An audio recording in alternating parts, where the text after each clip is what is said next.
जय हिंद दोस्तों। अब मैं ट्रांसफार्मर का चैप्टर को ही थोड़ा आगे बढ़ाते हुए एक छोटा सा पार्ट के बारे में बताऊंगा। व्यवहारिक तौर पे ट्रांसफार्मर दो टाइप के होते हैं, एक डिस्ट्रीब्यूशन ट्रांसफार्मर होता है, दूसरा पावर ट्रांसफार्मर होता है।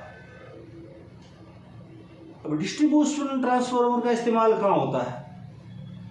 ये जहां लगभग 200 केवीए तक के ट्रांसफार्मर जो सब स्टेशन पर डिस्ट्रीब्यूशन वोल्टेज 6600 या 11000 वोल्ट को स्टैंडर्ड सर्विस वोल्टेज 440 तक लेके आते हैं,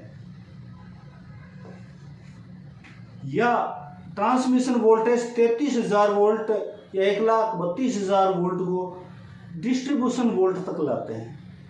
इनको हम डिस्ट्रीब्यूशन ट्रांसफार्मर कहते हैं।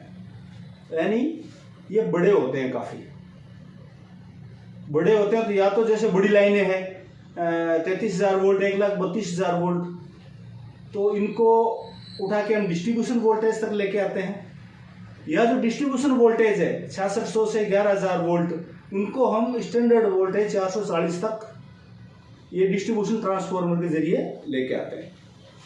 नेक्स्ट है पावर ट्रांसफार्मर। पावर ट्रांसफार्मर 200 केवी रेटिंग के ऊपर वाले ट्रांसफार्मर जो जनरेटिंग स्टेशन पर, फैक्ट्रीज के सब स्टेशन पर लगे रहते हैं और हर ट्रांसमिशन लाइन के सिरों पर वोल्टेज बढ़ाने या घटाने के लिए होते हैं। ये सिंगल फेस या थ्री फेस के भी होते हैं, दो टाइप के होते हैं। ये ट्रांसफार्मर अधिक लोड बढ़ाने पर चालू किए जाते हैं और कम लोड पर बंद कर दिए जाते हैं।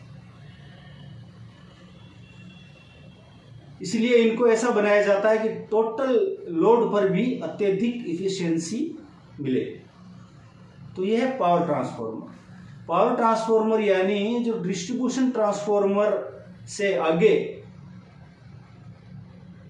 जो हम 440 वोल्ट तक है वो डिस्ट्रीब्यूशन है, फिर ये पावर है ताकि वोल्टेज कम और ज़्यादा अगर फैक्ट्रीज में होता है तो उस जगह ये पावर ट्रांसफार्मर लगाए जाते हैं ताकि वोल्टेज को कांस्टेंट रख सके। ये सिंगल फेस और थ्री फेस दो टाइप के होते हैं। सिंगल फेस जो डिस्ट्रीब्यूशन ट्रांसफार्मर्स है वो सिर्फ थ्री फेस ही होता है।